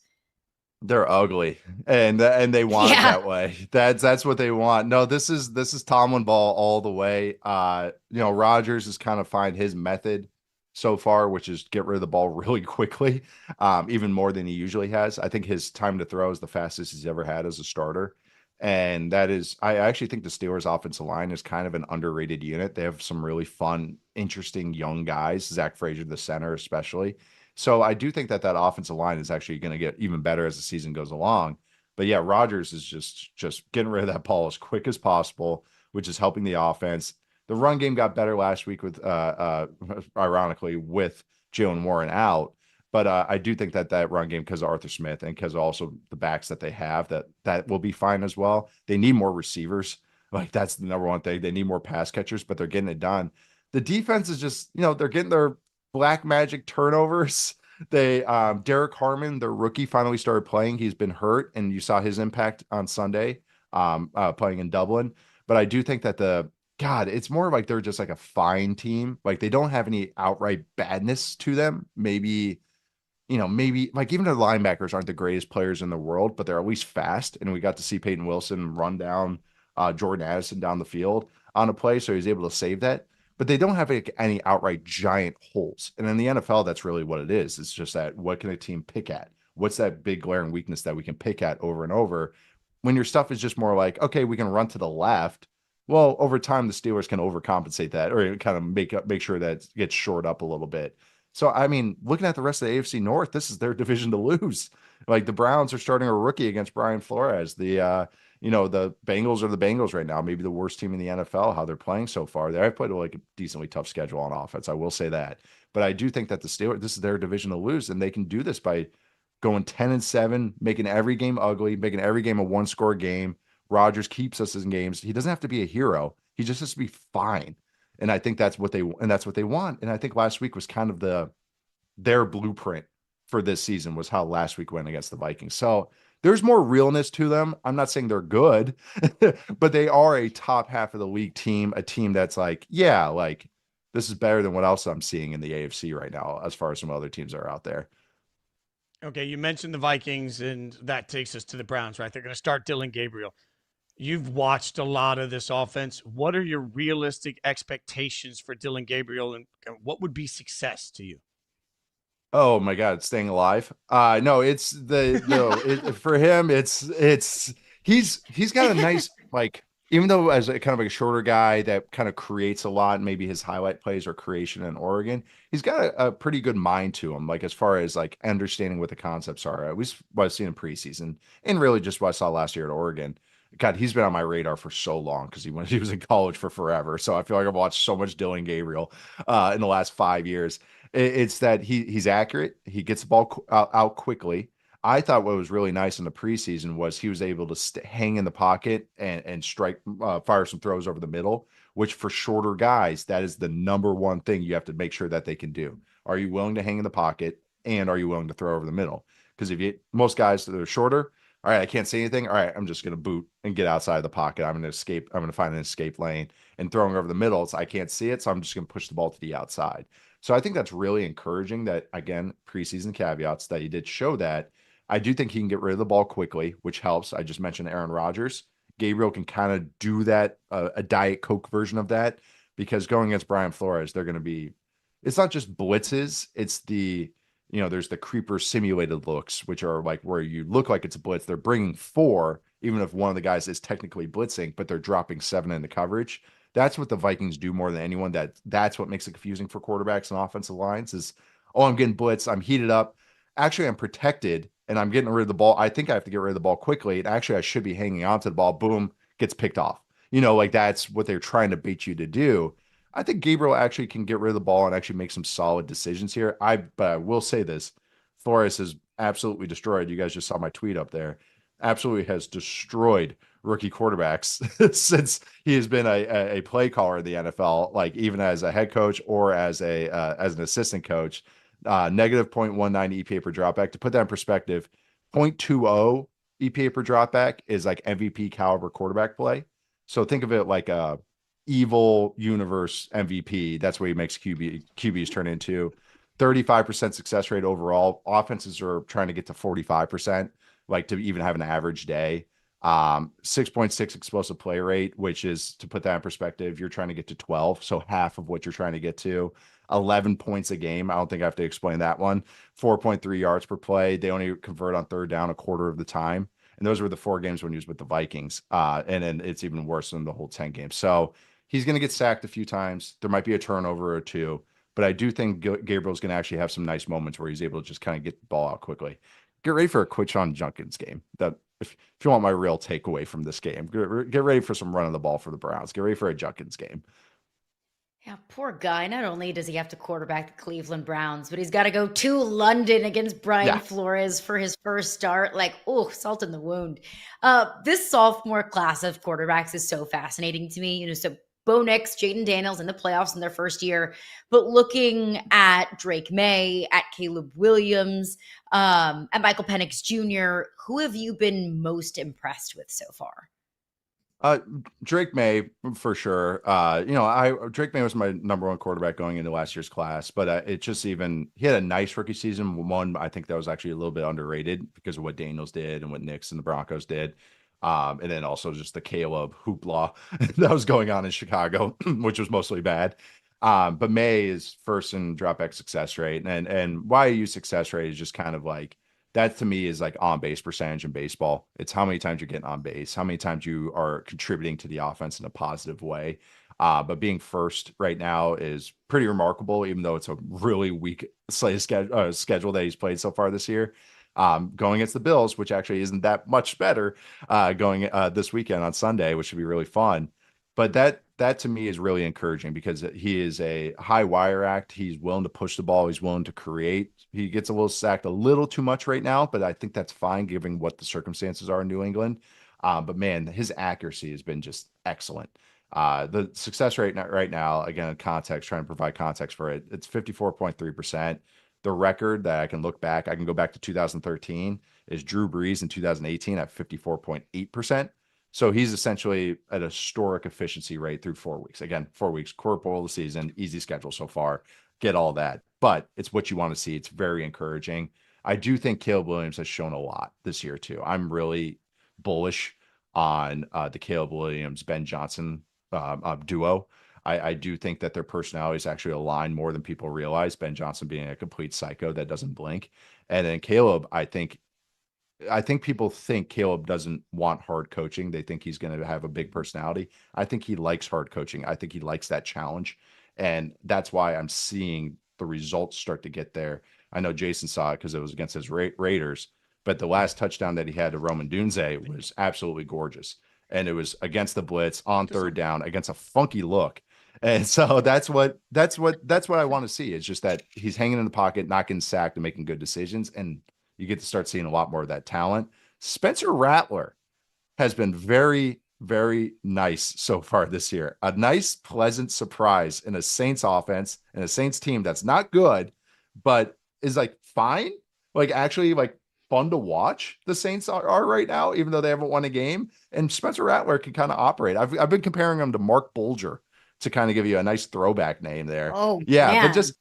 But just be like a nice, okay starter, like a solid starter for somebody, And so he's 13th in success rate right now, and when it was eye test, I maybe look it up, but yeah, can really operate the offense. And so I would actually wanted to give him a shout out because he's been a nice, pleasant surprise this year.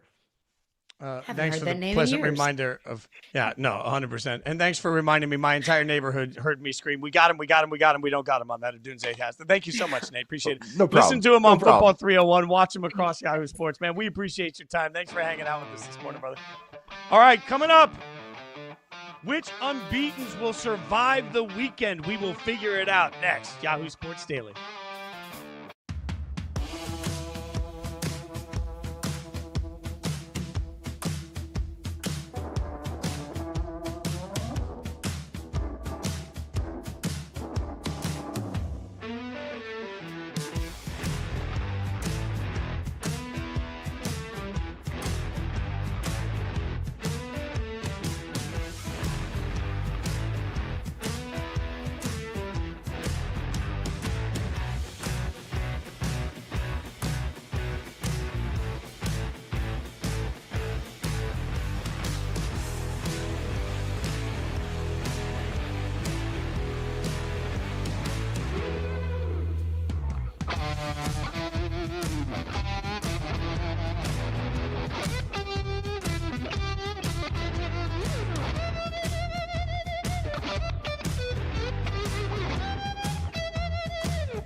Look at that graphic. Undefeated teams in college football. It's a reminder that if you thought your season was over with one loss, you need to catch up with the way modern college football runs because it is tougher and tougher to be undefeated. What's crazy about that graphic is there's plenty of group of 5 teams in there too, which you kind of have to take out of the conversation, put them in their own conversation moving forward. But with that being said, we've got some undefeated teams that will step on the field this weekend, and we're going to try and figure out how they stay on this fancy graph. Caroline, I'm looking at this. It just stuns me that there's that few undefeated teams left across the landscape. Just like we guessed it, BYU, Georgia Tech, and Vanderbilt, and Memphis, and Maryland, juggernauts. Touche to all of you. Thank you. And, and UNLV. Yes. Thank you. Shout out. But shout out to everybody, and touche to everybody that said that NIL and a revised transfer portal would ruin college football. Because now we live in a world where Iowa State and Houston are relevant, and it's so refreshing, and it's so lovely. And I do remember a time when my team used to be undefeated. Congrats. I mean, we already told you about Miami, Florida State, by the way. So we're going to keep that game sort of on a side piece over here. But let's go through some of the other games that involve unbeatens and figure it out. Texas A&M is unbeaten. They have a big game against Mississippi State. Will Texas A&M keep their unbeaten record alive? Caroline Fenton, what say you? No.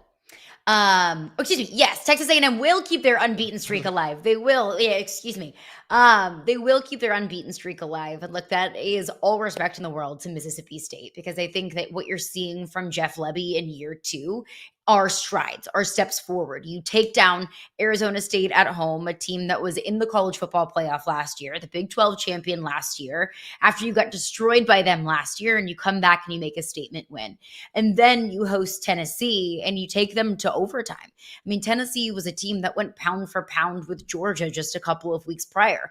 This Mississippi State team, even though it might not show up in the win-loss column, like, they're a solid team.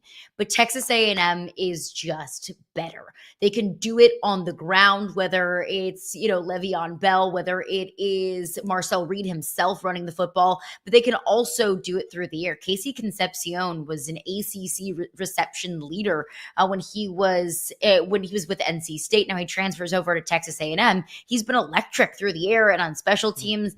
Playing at Kyle Field is incredibly difficult. Texas A&M, I've always said, looks like a different team on the road. Maybe it's just that Texas A&M is that much better at home. I think Mississippi State might also maybe living in just a little bit of a hangover from going toe-to-toe with Tennessee last week.